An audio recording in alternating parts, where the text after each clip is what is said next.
ಎಲ್ಲ ಸೋಷಿಯಲ್ ಮೀಡಿಯಾದಲ್ಲಿ ಆಮೇಲೆ ಈವನ್ ಪ್ರಿಂಟ್ ಮೀಡಿಯಾದಲ್ಲಿ ಎಲ್ಲ ಸಮಾಜದವರು ಡಿಸ್ಕಸ್ ಮಾಡ್ತಾ ಇದ್ದಾರೆ. ನಾನು ಹೋದ ಬಾರಿ ನೀವು ಕೇಳಿದಾಗೂ ಅದೇ ಅಂದೆ, ಪ್ರಜಾಪ್ರಭುತ್ವ.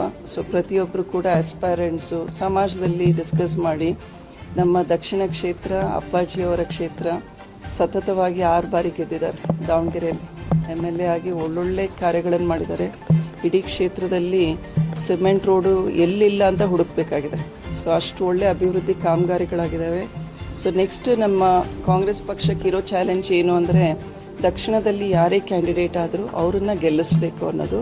ಸೊ ನಮ್ಮದು ಈಗ KPCC AICCಯಿಂದ ಯಾರು ಕ್ಯಾಂಡಿಡೇಟು ಅಂತ ಅವ್ರು ಕೇಳಿದಾಗ ಇಲ್ಲಿರುವಂತಹ ಲೀಡರ್ಸು ಎಲ್ಲರೂ ಕೂಡ ಅವ್ರವ್ರ ಒಪಿನಿಯನ್ ಕೊಡ್ತಾರೆ.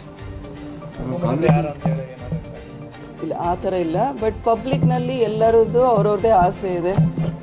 ಇವರಾಗಬೇಕು, ಮೀಡಿಯಾದಲ್ಲೂ ಅನಾಲಿಸಿಸ್ ಸಾಕಷ್ಟಿದೆ, ಯಾವ ಸಮಾಜದಿಂದ ಆಗಬೇಕು, ಯಾರು KPCCನಲ್ಲಿ ಅವ್ರದ್ದೇ ಆದ ಒಂದು ಕ್ವಾಲಿಟೀಸ್ ಅಥವಾ ಕ್ವಾಲಿಫಿಕೇಷನ್ಸ್ ಇರುತ್ತೆ. Where in they select the leaders. ನೋಡಿ ಒಳ್ಳೆ ತೀರ್ಮಾನ ತಗೊಳ್ತಾರೆ. ಯಾಕಂದರೆ ಸೀಟ್ ಗೆಲ್ಲೋದು ನಮಗೆ ಭಾಳ ಇಂಪಾರ್ಟೆಂಟ್. ಕಾಂಗ್ರೆಸ್ ಒಂದು ಪದ್ಧತಿ ಇದೆ, ಯಾರು ಡೆತ್ ಆಗಿರ್ತಾರೋ ಅದೇ ಫ್ಯಾಮಿಲಿಯಿಂದನೇ ಕೊಡಬೇಕು ಅನ್ನೋದಿದೆ.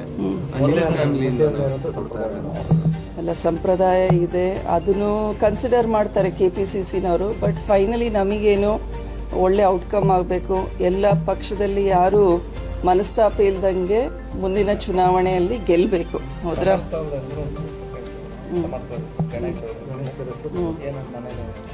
ಮನೇಲಿ ನಾವೇನು ಚರ್ಚೆ ಮಾಡಿದ್ವಿ. ಇಲ್ಲಪ್ಪ, ನನಗೆ ಡೆಲ್ಲಿ ಪಾಲಿಟಿಕ್ಸ್ ಇಷ್ಟ. ನನ್ನ ಚುನಾವಣೆಯಲ್ಲೇ ನಾನು ಕೇಳಿರಲಿಲ್ಲ, ಅವ್ರನ್ನ ಆ ಥರ ಕೇಳಿಲ್ಲ. ಯಾಕಂದರೆ ಚುನಾವಣೆ ಅಂದ ತಕ್ಷಣ ಫ್ಯಾಮಿಲಿ ಮೆಂಬರ್ನಲ್ಲಿ ಎಲ್ಲರೂ ಸಹಜವಾಗಿ ಓಡಾಡ್ತೀವಿ. ಫ್ಯಾಮಿಲಿ ಮೆಂಬರ್ ಜೊತೆಗೆ ನಮ್ಮ ಅಭಿಮಾನಿಗಳು, ಹಿತೈಷಿಗಳು ಅವರು ಓಡಾಡ್ತಾರೆ. ಹಾಗಂತ ಬೈ ಡಿಫಾಲ್ಟ್ ಅವರೇ ಕ್ಯಾಂಡಿಡೇಟ್ ಅಂತ ಅಲ್ಲ. ಬಟ್ ಯಾರೇ ಕ್ಯಾಂಡಿಡೇಟ್ ಇದ್ರೂ ಬದ್ಧವಾಗಿ ಕೆಲಸ ಮಾಡಬೇಕು. ಅಪ್ಪಾಜಿಯವರು ಏನು ಕ್ಷೇತ್ರದಲ್ಲಿ ಹೆಸರು ಉಳಿಸ್ಕೊಂಡಿದ್ದಾರೆ, ಕೆಲಸ ಮಾಡಿದ್ದಾರೆ ಅಂತ ಒಳ್ಳೆ ಕೆಲಸನ ಅವ್ರು ಮುಂದೆ ಮಾಡ್ಕೊಂಡು ಹೋಗ್ಬೇಕು.